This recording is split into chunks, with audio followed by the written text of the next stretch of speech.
ഇംഗ്ലീഷിലും മലയാളത്തിലും നമുക്ക് ദൈവവചനം ശ്രവിക്കാം. വിശുദ്ധ മത്തായി എഴുതിയ സുവിശേഷം അധ്യായം 14.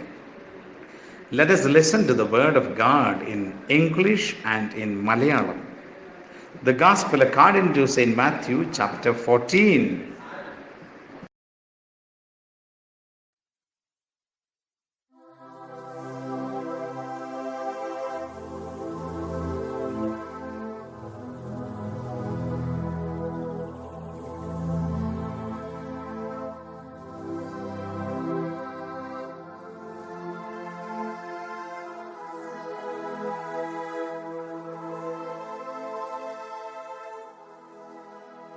മത്തായി അധ്യായം 14. അക്കാലത്ത് സാമന്തരാജാവായ ഹെറോദസ് യേശുവിന്റെ കീർത്തിയെപ്പറ്റി കേട്ടിട്ട് തന്റെ സേവകന്മാരോട് പറഞ്ഞു, ഇവൻ സ്നാപക യോഹന്നാനാണ്. മരിച്ചവരിൽ നിന്ന് അവൻ ഉയർപ്പിക്കപ്പെട്ടിരിക്കുന്നു. അതുകൊണ്ടാണ് ഈ ശക്തി ഇവനിൽ പ്രവർത്തിക്കുന്നത്. ഹെറോദസ് യോഹന്നാനെ ബന്ധിച്ച് കാരാഗൃഹത്തിൽ അടച്ചിരുന്നു. സ്വന്തം സഹോദരനായ പീലിപ്പോസിന്റെ ഭാര്യയായ ഹെറോദിയ നിമിത്തമാണ് അവൻ ഇത് ചെയ്തത്. എന്തെന്നാൽ യോഹന്നാൻ അവനോട് പറഞ്ഞിരുന്നു, അവളെ നീ സ്വന്തമാക്കുന്നത് നിയമാനുസൃതമല്ല. ഹെറോദേസിന് അവനെ വധിക്കണമെന്നുണ്ടായിരുന്നു. എങ്കിലും അവൻ ജനങ്ങളെ ഭയപ്പെട്ടു. എന്തെന്നാൽ അവർ യോഹന്നാനെ പ്രവാചകനായി പരിഗണിച്ചിരുന്നു. ഹെറോദേസിന്റെ ജന്മദിനത്തിൽ ഹെറോദിയയുടെ പുത്രി രാജസദസ്സിൽ നൃത്തം ചെയ്ത് അവനെ സന്തോഷിപ്പിച്ചു. തന്മൂലം അവൾ ചോദിക്കുന്നതെന്തും നൽകാമെന്ന് രാജാവ് അവളോട് ആണയിട്ട് വാഗ്ദാനം ചെയ്തു. അവൾ അമ്മയുടെ നിർദ്ദേശമനുസരിച്ച് പറഞ്ഞു, സ്നാപക യോഹന്നാന്റെ ശിരസ് ഒരു തളികയിൽ വെച്ച് എനിക്ക് തരിക. രാജാവ് ദുഃഖിതനായി. എങ്കിലും തന്റെ ശപഥത്തെയും അതിഥികളെയും പരിഗണിച്ച് അത് അവൾക്ക് നൽകാൻ അവൻ ആജ്ഞാപിച്ചു. അവൻ കാരാഗൃഹത്തിൽ ആളയച്ച് യോഹന്നാന്റെ തല വെട്ടിയെടുത്തു. അത് ഒരു തളികയിൽ വെച്ച് പെൺകുട്ടിക്ക് നൽകി. അവൾ അത് അമ്മയുടെ അടുത്തേക്ക് കൊണ്ടുപോയി.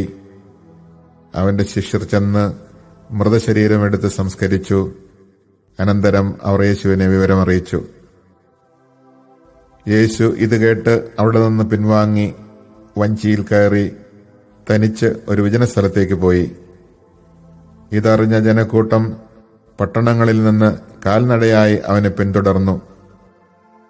അവൻ കരക്കിറങ്ങിയപ്പോൾ വലിയൊരു ജനക്കൂട്ടത്തെ കണ്ടു. അവരുടെ മേൽ അവൻ അനുകമ്പ തോന്നി. അവരുടെ ഇടയിലെ രോഗികളെ അവൻ സുഖപ്പെടുത്തി. സായാഹ്നമായപ്പോൾ ശിഷ്യന്മാർ അവനെ സമീപിച്ചു പറഞ്ഞു, ഇതൊരു വിജനസ്ഥലമാണ്, നേരവും വൈകിയിരിക്കുന്നു.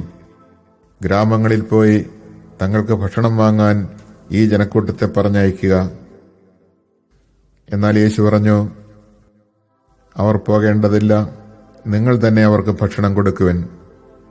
അവർ പറഞ്ഞു, 5 അപ്പവും 2 മത്സ്യവും മാത്രമേ ഇവിടെ ഞങ്ങളുടെ പക്കലുള്ളൂ.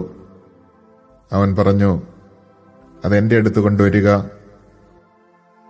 അവൻ ജനക്കൂട്ടത്തോട് പുൽത്തകടിയിൽ ഇരിക്കാൻ കൽപ്പിച്ചതിന് ശേഷം ആ 5 അപ്പവും 2 മത്സ്യവും എടുത്ത് സ്വർഗത്തിലേക്ക് നോക്കി ആശീർവദിച്ച് അപ്പം മുറിച്ച് ശിഷ്യന്മാരെ ഏൽപ്പിച്ചു.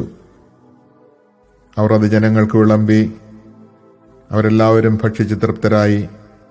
ബാക്കി വന്ന കഷണങ്ങൾ 12 കൊട്ട നിറയെ അവർ ശേഖരിച്ചു. ഭക്ഷിച്ചവർ സ്ത്രീകളും കുട്ടികളും ഒഴികെ 5000-ഓളം പുരുഷന്മാർ ആയിരുന്നു. ജനസഞ്ചയത്തെ പിരിച്ചുവിടുമ്പോഴേക്കും തനിക്ക് മുമ്പേ വഞ്ചിയിൽ കയറി മറുകരയ്ക്ക് പോകാൻ യേശു ശിഷ്യന്മാരെ നിർബന്ധിച്ചു. അവൻ ജനക്കൂട്ടത്തെ പിരിച്ചുവിട്ടതിനു ശേഷം ഏകാന്തതയിൽ പ്രാർത്ഥിക്കാൻ മലയിലേക്ക് കയറി. രാത്രിയായപ്പോഴും അവൻ അവിടെ തനിച്ചായിരുന്നു. ഇതിനിടെ വഞ്ചി കരയിൽ നിന്ന് ഏറെ ദൂരം അകന്നു കഴിഞ്ഞിരുന്നു. കാറ്റ് പ്രതികൂലമായിരുന്നതിനാൽ തിരമാലകളിൽപ്പെട്ട് അത് വല്ലാതെ ഉലഞ്ഞു. രാത്രിയുടെ 4-ാം യാമത്തിൽ അവൻ കടലിന്മീതെ നടന്ന് അവരുടെ അടുത്തേക്ക് ചെന്നു. അവൻ കടലിനുമീതെ നടക്കുന്നത് കണ്ട് ശിഷ്യന്മാർ പരിഭ്രാന്തരായി. ഇതാ ഭൂതം എന്ന് പറഞ്ഞ് ഭയം ഉടനെ അവൻ അവരോട് സംസാരിച്ചു, ധൈര്യമായിരിക്കുവിൻ, ഞാനാണ്, ഭയപ്പെടേണ്ട. പത്രോസ് അവനോട് പറഞ്ഞു, കർത്താവേ, അങ്ങാണെങ്കിൽ ഞാൻ ജലത്തിന് മീതെ കൂടി അങ്ങയുടെ അടുത്തേക്ക് വരാൻ കൽപ്പിക്കുക. വരൂ, അവൻ പറഞ്ഞു. പത്രോസ് വഞ്ചിയിൽ നിന്നിറങ്ങി വെള്ളത്തിന് മുകളിലൂടെ യേശുവിന്റെ അടുത്തേക്ക് നടന്നു ചെന്നു.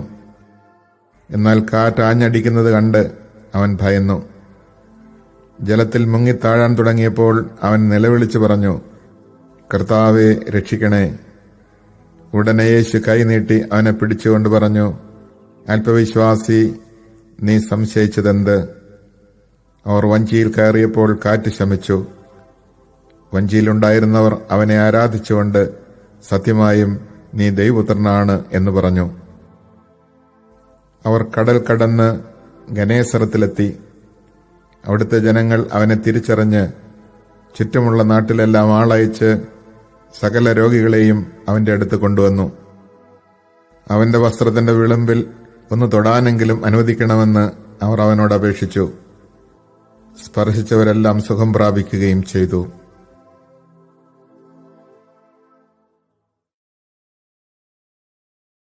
Chapter 14. At that time Herod the Tetrarch heard of the reputation of Jesus, and said to his servants, This man is John the Baptist. He has been raised from the dead. That is why mighty powers are at work in him. Now Herod had arrested John, bound him, and put him in prison on account of Herodias, the wife of his brother Philip. For John had said to him, It is not lawful for you to have her.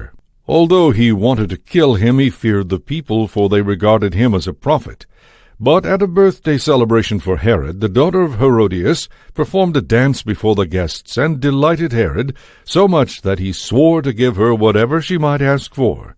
Prompted by her mother, she said, Give me here on a platter the head of John the Baptist.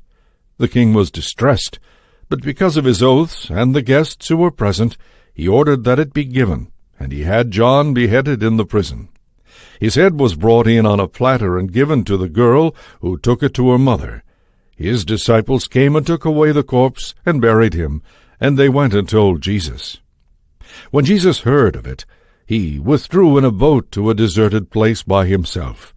The crowds heard of this and followed him on foot from their towns. When he disembarked and saw the vast crowd, his heart was moved with pity for them, and he cured their sick. When it was evening, the disciples approached him and said, This is a deserted place, and it is already late. Dismiss the crowd so that they can go to the villages and buy food for themselves. Jesus said to them, There is no need for them to go away. Give them some food yourselves. But they said to him, 5 loaves and 2 fish are all we have here. Then he said, Bring them here to me. And he ordered the crowds to sit down on the grass. Taking the 5 loaves and the 2 fish, and looking up to heaven, he said the blessing, broke the loaves, and gave them to the disciples, who in turn gave them to the crowds. They all ate, and were satisfied, and they picked up the fragments left over, 12 wicker baskets full. Those who ate were about 5,000 men, not counting women and children. Then he made the disciples get into the boat and precede him to the other side, while he dismissed the crowds. After doing so, he went up on the mountain by himself to pray. When it was evening, he was there alone. Meanwhile the boat, already a few miles offshore, was being tossed about by the waves, for the wind was against it.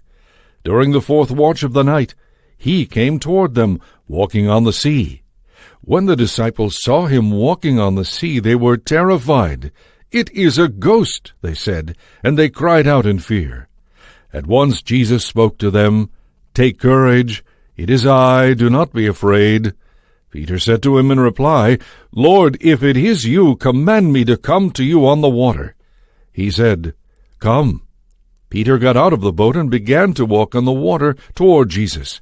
But when he saw how strong the wind was, he became frightened, and beginning to sink, he cried out, Lord, save me! Immediately Jesus stretched out his hand and caught him, and said to him, O you of little faith, why did you doubt? After they got into the boat, the wind died down. Those who were in the boat did him homage, saying, Truly, you are the Son of God. After making the crossing, they came to land at Gennesaret. When the men of that place recognized him, they sent word to all the surrounding country. People brought to him all those who were sick and begged him that they might touch only the tassel on his cloak, and as many as touched it were healed.